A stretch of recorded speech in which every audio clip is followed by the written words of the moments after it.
expert. We're very lucky to have him here tonight. An expert here on a particular subject. What is Tim an expert in? Manure. Manure.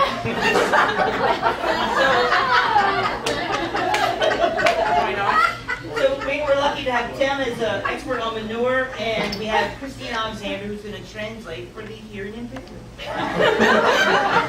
Good evening, everybody. Welcome to Sarasota today. I'm your host, Truck Dufresne, and I'm here tonight with an expert on manure. How are you? Very well. And what's your name? Sammy Sidepost. Sammy Sidepost. Welcome to Sarasota today, Sammy. Thank you. It's a pleasure to be here. I'm speechless. Well, I hope you'll be able to really share with the audience here. It's just a saying. Now, you grew up very fascinated with manure at a very early age. I did. It started. I don't know. I wouldn't be surprised if it started in the womb. Right. I am 40 years old, and it's kind of a delicate subject, but I have saved all of my solid waste. Now, you know, your fascination really took off when you were 5. Something when you were 5, there was a moment where something hit you. And I don't mean like metaphorically speaking. Something really hit you when you were 5. Something really did hit me. We actually hit it. You can say. Right. We were in the car. Right. Going to Canada. So you were in the car going to Canada. Like we did every summer. Right. And there was I called it a suicidal cow. Suicidal cow. Now, I want to stop there. Okay. What gave you the idea that it was, in fact, a suicidal cow? I saw it probably about 200 yards down the interstate, standing on the side of the road, thinking, okay, when that car gets here, I want to jump out in front of it. Right. So, you see the cow, what happens next? We hit the cow. You hit the cow. Now, you want to talk about manure? Yes. There was manure all over the interstate.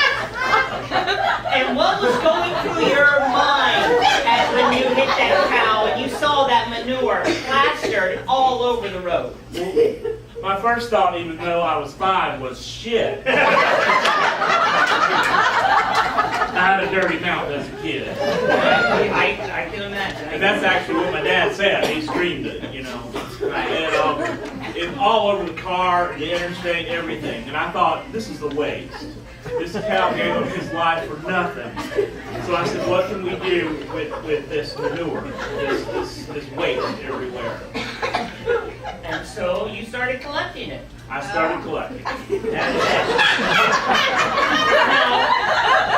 there's a lot of people out there who are really kind of like turned off and disgusted by waste, by manure.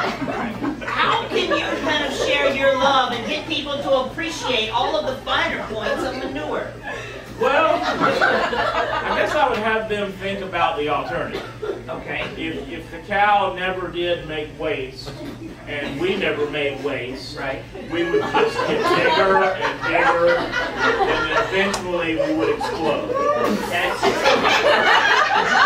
and even though it's waste, it does have some use. It's very useful to our society. There are more nutrients in an ounce of manure than there are in 7 hot dogs. Now, Sammy Sidepost, I really want to talk about, like, while you're here today, I'm really excited about the work that you're doing with your foundation, helping young children make arts and crafts out of manure. Right. Can you talk to us about, like, the finger painting and all that you're into? My foundation is called Scoop de Loo.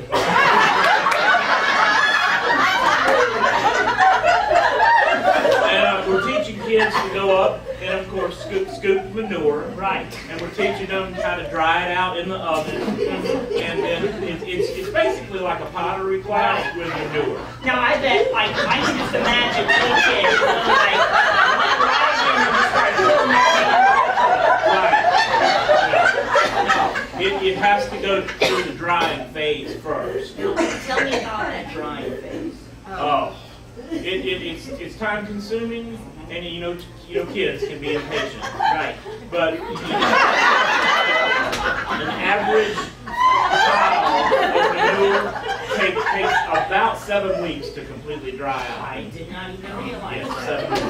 7 weeks. Now, in addition to having your foundation, where you work with kids, with Scoop DeLu, you've also written a book.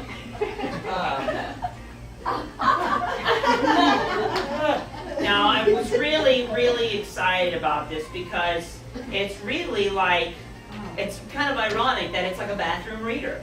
It's about manure, and you're reading it in the bathroom. I planned it that way. So smart, so smart. Well, we're almost out of time, I see. But what are some parting thoughts that you can leave the audience with that they can maybe think about manure in a different way? Well, as many people may know in the audience, I came up with the slogan, waste not, want not. Right?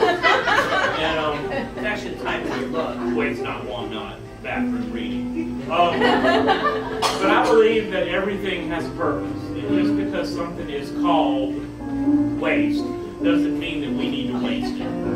That is an excellent, excellent thought. We'll stand beside you, folks. It was a pleasure to have you here. Thank